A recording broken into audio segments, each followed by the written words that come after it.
Condemn करता हूं इस बिहेवियर को जो इस ऐवान में हम रोज देखते हैं। मैं कंडेम करता हूं ख्वाजा आसिफ साहब ने जो जुबान कल इस्तेमाल की हमारे फाजिल मेंबर के खिलाफ। मैं कंडेम करता हूं जो हनीफ अब्बासी साहब ने आज cheap tactics playing to the gallery करते हुए इतनी बड़ी तर्जुमानी कर्नल शेर खान के सगे फर्स्ट कजन बन के जो यहां गुफ्तगू की, वो मैं उस बात की शदीद मजम्मत करता हूं। ये हर वक्त इस किस्म के इश्तियाल अंगेज तकरीरों के अलावा कोई काम भी करके दिखा दे। और मैं कंडेम करता हूं शाहिद खटक साहब को, जिन्होंने जरदारी साहब के नाम के साथ कहा कि इनके नाम के साथ 10% लगा दिया जाए। जनाब स्पीकर, कुछ लोगों में यहां इख्तलाफ है कि 10% लगाया जाए या 20% लगाया जाए। दोस्त हैं हुकूमती बेंचेस पर बैठे हुए, वो बड़ी जल्दी दिल बर्दाश्ता हो जाते हैं। लिहाजा मैं कोशिश करूंगा कि जिस तरह कादिर पटेल साहब ने कहा कि प्रेसिडेंशियल स्पीच के इर्द गिर्द आप बात करें, उन्होंने 15-20 मिनट की तमहीद बांधी सिर्फ इस बात पे कि प्रेसिडेंशियल स्पीच के ऊपर आप बात करें, और उसके बाद 7 मिनट उन्होंने मेरे लीडर को बुरा भला कहने में गुजार दिया और प्रेसिडेंशियल स्पीच का उससे कोई ताल्लुक नहीं था। मैं कोशिश करूंगा कि मैं प्रेसिडेंशियल स्पीच पे ही बात करूं और उसी पे मतन पे रहूं। मेरा ताल्लुक फैसलाबाद से है। सबसे पहले तो इस ऐवान में मैं आज पहली दफ़ा बात कर रहा हूं बतौर member of the national assembly.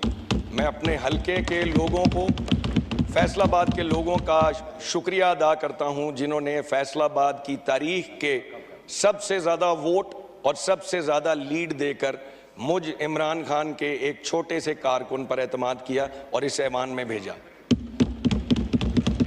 जनाब स्पीकर, थोड़ी सी आपसे गुजारिश होगी, थोड़ी सी तवज्जो अगर दें, और जिस तरह बाकी ट्रेजरी बेंचेस वालों को टाइम दिया गया, मुझे भी आज बात करने का कुछ मौका दिया जाए और वक्त की पाबंदी को बार बार पुश न किया जाए। जनाब स्पीकर, गुजारिश ये है कि हमारे प्रेसिडेंट साहब ने अपनी तकरीर में रिकन्सिलिएशन की बात की। सर ऑर्डर मेंटेन करें ज़रा हाउस का। ये बात कर लें तो फिर मेरा टाइम उसके बाद शुरू कीजिएगा। नहीं तो बात कर रहे हैं तो ठीक है, या वो बाद में कर लेंगे, मुझे उतना टाइम दीजिएगा। मेरी तकरीर अभी शुरू नहीं हुई। आप बात करें, अभी सिर्फ अस्सलाम वालेकुम हुई है। बात करें जनाब जी।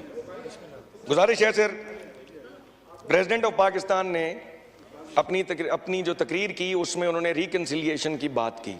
उस दौर में जब 50 साल की दो जमाती नूरा कुश्ती को देख देख कर ये कौम तंग आ चुकी थी, और उसके बाद एक उम्मीद की किरण इमरान खान की शक्ल में उनको नजर आई, और जिस तरीके से आग का दरिया पार करके एक फाशिस्ट रिजीम में हम लोग इलेक्शन लड़के इस ऐवान तक आए, उसके बाद रिकन्सिलिएशन की बात उस वक्त तक नहीं हो सकती जब तक आप इन सारी चीज़ों को अंडर कंसिडरेशन नहीं लाते। रिकन्सिलिएशन के लिए एक पहले माहौल बनाना पड़ता है।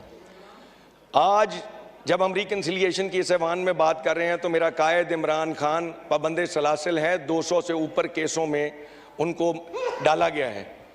बुशरा बीबी की तबीयत खराब हुई और हम तक ये बात पहुंची कि उनको खाने में हार्पिक मिलाया जा रहा था, और हम बात कर रहे हैं रिकन्सिलिएशन की।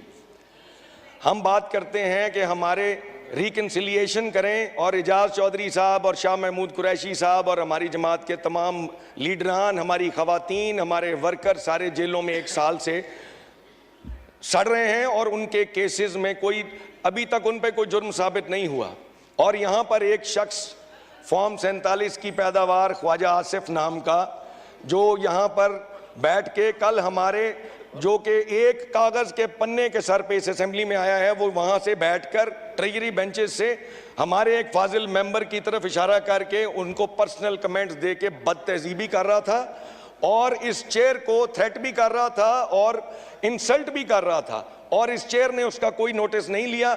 और ये बदतमीजी हर रोज हम इस ऐवान में देखते हैं। जब हम इस ऐवान से बाहर थे जनाब स्पीकर, थोड़ी सी गुजारिश, जब हम इस ऐवान से बाहर बैठे होते थे तो हमें लगता था ये एक बड़ा सीरियस ऐवान है जहां पे मुल्क की बात होगी, जहां पे कोई सीरियस बात होगी। यहां पर सवाए बदतमीजी के, सवाए एक दूसरे को बुरे नामों से पुकारने के, और आज मेरे दोस्त शाहिद खटक साहब जब तकरीर कर रहे थे तो ट्रेजरी बेंचेस से एक हेडफोन उठाकर इधर मारा गया। ये कहां से लगता है कि एक मुहज़्ज़ब माशरा है, और ये is it not a shameful affair from the treasury benches के इस रवैये में आप हमें तकरीरें करने के लिए कहें, और जब हमारी तकरीर शुरू हो हमारा माइक बंद कर दिया जाए और उस साइड से हमारे ऊपर उठाकर हेडफोन्स फेंके जाएं। जनाब स्पीकर, रिकंसिलिएशन हो सकती है बिल्कुल, लेकिन उसके लिए जो पहली चीज रिक्वायर्ड है वो ये है कि इमरान खान साहब को रिहा किया जाए और उन पर जो जाली केसेस हैं उनको खत्म किया जाए।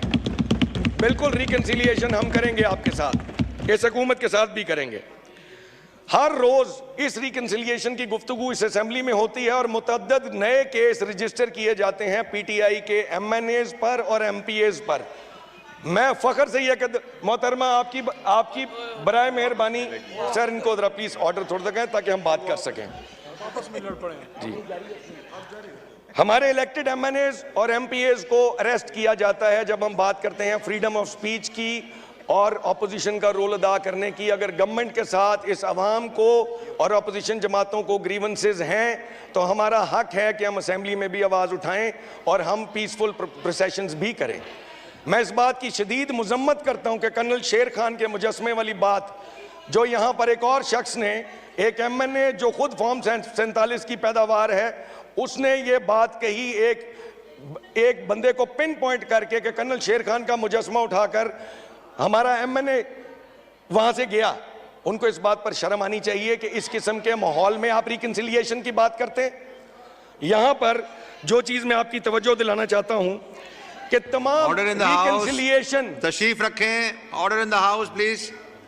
डोगर साहब आप सीट पे आ जाएं या लॉबी में चले जाएं प्लीज। सर रिकंसिलिएशन फाइटिंग कर रहे जी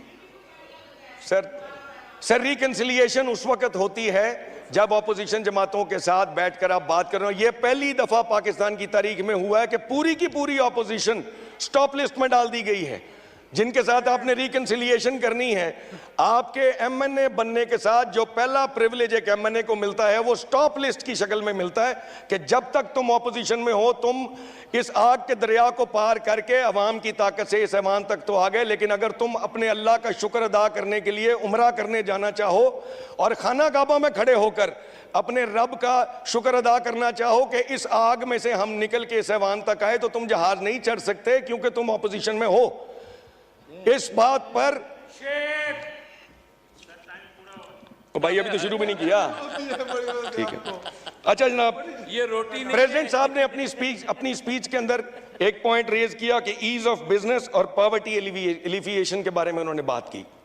मैं इस बारे में कहना चाहूंगा कि जब हमारा मुल्क हर रोज यहां पर एनर्जी प्राइसेस बढ़ रही हैं और अब हम नॉन कंपेटिटिव होते जा रहे हैं, तो ईज ऑफ बिजनेस वाली तो इस मुल्क में बात रही कोई नहीं गई। मेरा फैसलाबाद शहर से ताल्लुक है, 10% प्रोडक्शन कैपेसिटी पे 90% ऑफ द बिजनेसेस आ चुके हैं, बेरोजगारी उरूज पे और हर रोज लोगों को नौकरियों से निकाला जा रहा है। ये कौन सी ईज ऑफ बिजनेस की बात कर रहे हैं? दूसरा, एक आप कहते हैं कि जी हमने इस मुल्क की माशी हालात को बेहतर करना है। जब आप माशी हालात की बात करते हैं तो सबसे पहले मेरा अपना ताल्लुक फार्मिंग से है। क्या किया है आपने इस मुल्क के किसान के साथ? कौन उगाएगा इस मुल्क में गंदम अब दोबारा? जब आपको पता था इस मुल्क में बम्पर क्रॉप है। मेरा इन ट्रेजरी बेंचेस में जो दोस्त बैठे हैं इनसे भी पूछूंगा, बेशक आप ट्रेजरी बेंचेस में बैठे हैं, आपका पाकिस्तान के किसान से कोई ताल्लुक नहीं है, आपका इस मुल्क के साथ कोई ताल्लुक नहीं है। आपने कसम खाई भी है कि आपने हर बात के ऊपर अंगूठा लगाना है और हमें शेम करना है। आपके मुल्क में बम्पर क्रॉप थी, आपने अपने मुल्क की जरूरत से ज्यादा क्रॉप बाहर से मंगा ली और रिजर्व प्राइस आपने किसान को नहीं दी और उसका मुआशी कत्ल कर दिया। इसके बाद आप बात करते हैं हेल्थ एंड एजुकेशन की। पंजाब के अंदर बेशक वासा एक फेडरल सब्जेक्ट नहीं है, मुझे पता है, लेकिन मेरे शहर में हम क्योंकि पंजाब से इलेक्शन लड़के आए हैं, हम कौमी असेंबली का हिस्सा, हम यहां पे आवाज उठाना चाहेंगे कि मेरा शहर गटरों के पानी से डूबा हुआ है। और आप बात करते हैं एयर एम्बुलेंस की, आप अपने घर से बाहर निकले तो आपका 2-2 फुट घुटनों तक आपका पाँव सीधा गटर के पानी में जाता है। वहां पे आप एयर एम्बुलेंस इस गरीब मुल्क में चलाएंगे जहां पे जब हम वासा वालों से राब्ता करते हैं तो वो कहते हैं हमारा जो मेन पंपिंग स्टेशन है उसको चलाने के लिए हमारे पास डीजल नहीं है। अरबों रुपए की सड़कें बनती हैं इस मुल्क में, हर रोज सड़कें टूट रही हैं और पानी उनके ऊपर ऐसे तैर रहा है जिस तरह रावी तो खैर अब सूख गया है, आप इंडस रिवर की तरह समझें कि हमारी गलियों में पानी फिर रहा है, गटरों का गंदा। और उसके बाद आप कहें कि जी हमने हेल्थ फैसिलिटीज दी। मेरे लीडर ने जो हेल्थ कार्ड दिया था, जो हेल्थ इंश्योरेंस थी गरीब आदमी की, वो अलहदा खत्म कर दी गई। आप एक एयर एम्बुलेंस चीप पॉपुलैरिटी के लिए अपनी तस्वीर लगा के उसको आसमान में घुमाएं और सारे पाकिस्तान को दिखाएं और सारे टीवी चैनल्स पर अरबों रुपए उसकी तशहीर पर लगाएं। ये हमारा एहतजाज है बतौर पाकिस्तानी। हमारे बच्चों का, हमारी आवाम का इस मुल्क में भी, उनका भी, उन्होंने भी रहना है। उनके बारे में भी किसी ने इस असेंबली में बात करनी है। यहां पे सवाए शेम शेम के नारे लगाने के और अपोजिशन को खान साहब की जात के ऊपर तनकीद करने की दूसरी बात नहीं होती। और साथ बात उसी के साथ ये भी बात होती है कि आप रिकंसिलिएशन की बात करें। आगे चलें। मेरे शहर में फैसलाबाद में गैस की इतनी किल्लत है कि 21 घंटे तो उस शहर में गैस आती नहीं। 2 घंटे अगर गैस आ जाए तो किसी की जान ले जाती है। मैंने आपके पास एक दरखास्त की थी कि मुझे बात करने दीजिए, कॉलिंग अटेंशन नोटिस के लिए भी दरखास्त की गई थी, जिसके अंदर and it was an urgent matter, जो उस पर मुझे मौका नहीं मिला बात करने का। वो भी मैं आज यहीं करूंगा बिकॉज इस गवर्नमेंट की बड़ी एडमिनिस्ट्रेशन की बातें हैं। This is also an administrative issue. यहां पर मेरे हल्के में एक जगह पर गैस की लीकेज हुई आज से 4 दिन पहले, और आप जनाब स्पीकर सुने, गैस की पाइपलाइन नई बिछाई गई, तरक्की हो रही थी। यह कहा गया कि गैस की पाइपलाइन पुरानी तब्दील की जा रही है क्योंकि वो खराब है, उसको रहने देते तो शायद बेहतर था। एक नई लाइन बिछाई गई। गुलाम मोहम्मदाबाद मेरे हल्के के अंदर एक इलाका है, वहां पर 2 गलियों के अंदर नई गैस की पाइपलाइन बिछाई गई। और मैं पंजाबी में बताऊंगा, एक चीज होती है जिसको कहते हैं गोडा। गोडा होता है गैस का जो नया कनेक्शन, जहां हर घर के बाद पाइप में से एक जॉइंट लगा के इतना सा पाइप का हिस्सा छोड़ दिया जाता है, और उसको जब उस लाइन में गैस आती है तो उसको फिर मीटर्स के साथ कनेक्ट कर दिया जाता है और पुरानी गैस लाइन को रिमूव कर दिया जाता है या वो रिडंडेंट हो जाती है। नई लाइन बिछा दी गई। हर घर के बाहर 6-6 इंच का एक पाइप का पीस घर की तरफ बढ़ा दिया गया और उनको मीटर से कनेक्ट नहीं किया गया। और उस नई लाइन के अंदर भी टेस्टिंग प्रोसेस के लिए गैस छोड़ दी गई। सारा दिन तो गैस वैसे नहीं आती, लोग ये रोते हैं कि जी हमारा चूल्हा नहीं चलता। लेकिन एक दिन रात को गैस आई और इतनी शदीद आई उन 2 घंटों के अंदर कि वहां से लीकेजेस शुरू हो गई। इलाकों में ये टेस्टिंग होती है ज्यादा से ज्यादा 24 घंटे के लिए, जिसके बाद आप कनेक्शंस कर देते हैं विद मीटर्स।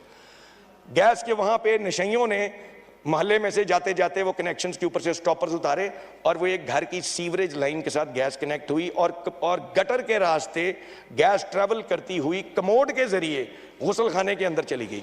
और एक रात को एक खातून अपने घर में अपने बेडरूम में उठी और वो बाथरूम में गई और उसने बिजली का स्विच ऑन किया तो उसको आग लगी और वो बेचारी जल के मर गई। इतने उसके बच्चे हैं। क्या कसूर था उन बच्चों का? हमने वहां पे कंप्लेंट की। कल मैं दोबारा उस इलाके में गया, मैंने दोनों गलियां फिर के देखी, किसी के सर पर जूं नहीं रिंगी। इस टॉप क्लास एडमिनिस्ट्रेशन के सर पे, जिसके चर्चे हम रोज सुनते हैं, किसी के सर पे जूं नहीं रिंगी अभी तक। जनाब स्पीकर थोड़ी सी तवज्जो, जनाब स्पीकर थोड़ी सी तवज्जो। सर मैं इनके ऊपर कोई रिमार्क्स नहीं दे रहा, कुछ नहीं कर रहा, इनको कहते तसल्ली से मेरी बात सुने, ये नेशनल इशू है, या मजाक के अलावा भी कोई बात होनी चाहिए। अभी तक जनाब स्पीकर 3 दिन गुजरने के बाद मैं वहां 2 गलियां खुद फिर के देखी, हर घर के बाद उसी तरह गैस के पाइप छोड़े हुए हैं और नशइयों ने स्टॉपर उतारे हुए और गरीब लोगों के पास सिवाय और कोई चारा नहीं है। उन्होंने पाइप के अंदर मिट्टी गीली कर करके बंद की हुई है इस उम्मीद पे कि शायद इससे गैस बंद हो जाएगी। हम बार बार वहां पीट रहे हैं। आज यहां मिनिस्टर ऑफ पेट्रोलियम, जो मिनिस्टर ऑफ एनर्जी, अगर पेट्रोलियम डिवीजन वाले बैठे होते और वो बात सुनते तो इस पे कोई नोटिस लेते, शायद उनको भी उन गरीब बच्चों के ऊपर कोई तरस आ जाता और वो इस पे कोई नोटिस लेते, जिनका ये महकमा है कि खुदा के बंदो अब कम से कम तुम्हारा 5 मिनट का काम है, उन पाइप के टोटों को जाके मीटरों के साथ जोड़ दो। खुली गैस क्यों छोड़ी हुई है? ताकि सारा दिन आए ना, और जब आए तो किसी न किसी को साथ ले जाए। मेरी आपसे गुजारिश है कि इन चीजों की तरफ यह हुकूमत थोड़ी सी तवज्जो दे। हम यहां से मूव फॉरवर्ड बिल्कुल करेंगे। हमारी कुछ डिमांड्स हैं। एक ये डिमांड है कि खान साहब को और तमाम सियासी प्रिजनर्स को रिलीज किया जाए। हम नेगोशिएशंस भी करेंगे, हम आगे मूव फॉरवर्ड भी करेंगे। तमाम एनआरओ नहीं, ये नवाज शरीफ की बात नहीं हो रही, ये इमरान खान की बात हो रही है। इमरान खान साहब को और तमाम सियासी प्रिजनर्स को, तमाम नाहक जो केसेस किए गए हैं उनको खत्म किया जाए और उनको रिलीज किया जाए। दूसरी डिमांड, हमारा मैंडेट हमें वापस किया जाए। इस ऐवान में हमारी 180 सीटें हैं। ये लोग एलियन पता नहीं कौन बैठे हैं, हम इनको नहीं जानते। और जितनी तनख्वाहें इन्होंने पिछले 3 महीने में बतौर MNAs ली हैं, जब ये फैसला हो तो वो तनख्वाहें भी इनसे वापस ली जाएं और नेशनल एक्सचेकर में जाएं और ये गरीबों के बच्चों पे लगाई जाएं। तीसरी हमारी डिमांड ये होगी कि फ्रीडम ऑफ मूवमेंट और फ्रीडम ऑफ स्पीच को इंश्योर किया जाए। हम अगर किसी शहर में जलसा करना चाहते हैं, एक ग्राउंड में एक बार्ब्ड वायर लगी हुई है, जंगला लगा हुआ ग्राउंड, धोबी घाट की ग्राउंड में फैसलाबाद में फॉर एग्जांपल, कौन सा कानून हमें इस बात से मना करता है कि उस पर हमें सजा ना दी जाए? और उससे पहले जब प्लान ही पता लगे, ऑपोजिशन ने क्या करना होता है, अवाम के मसाइल को उजागर करना होता है और हमने अपना मैंडेट मांगना है इन अ पीसफुल प्रोटेस्ट। हमने वहां तकरीरें करनी है। हमारी फ्रीडम ऑफ स्पीच को रिस्ट्रिक्ट करने के लिए कौन सा कानून है इस आइन में? जनाब स्पीकर, थोड़ा सा टाइम और लूंगा, उन्होंने बहुत टाइम लिया। अभी तो मैंने उन चैप्टर्स को छेड़ा ही नहीं। 5 बजे हमने, मैं वाइंड अप करता हूं। एक मिनट सुन ले, 5 बजे हम हाउस को एडजर्न करेंगे। काइंडली, आपके पास 2 स्पीकर्स हैं तो प्लीज। कोई बात नहीं सर, मैंने आज 2.5 महीने बाद पहले दिन तकरीर कर रहा हूं। रोज तकरीर का शौक नहीं होना चाहिए, तकरीर में कोई मैटर भी होना चाहिए। बोलें आप। मेरी गुजारिश, मैं कंडेम करता हूं इस बिहेवियर को जो इस ऐवान में हम रोज देखते हैं। मैं कंडेम करता हूं ख्वाजा आसिफ साहब ने जो जुबान कल इस्तेमाल की हमारे फाजिल मेंबर के खिलाफ। मैं कंडेम करता हूं जो हनीफ अब्बासी साहब ने आज cheap tactics playing to the gallery करते हुए इतनी बड़ी तर्जुमानी कर्नल शेर खान के सगे फर्स्ट कजन बन के जो यहां गुफ्तगू की, वो मैं उस बात की शदीद मुजम्मत करता हूं। ये हर वक्त इस किस्म के इश्तियाल अंगेज तकरीरों के अलावा कोई काम भी करके दिखा दे। और मैं कंडेम करता हूं शाहिद खटक साहब को, जिन्होंने जरदारी साहब के नाम के साथ कहा कि इनके नाम के साथ 10% लगा दिया जाए।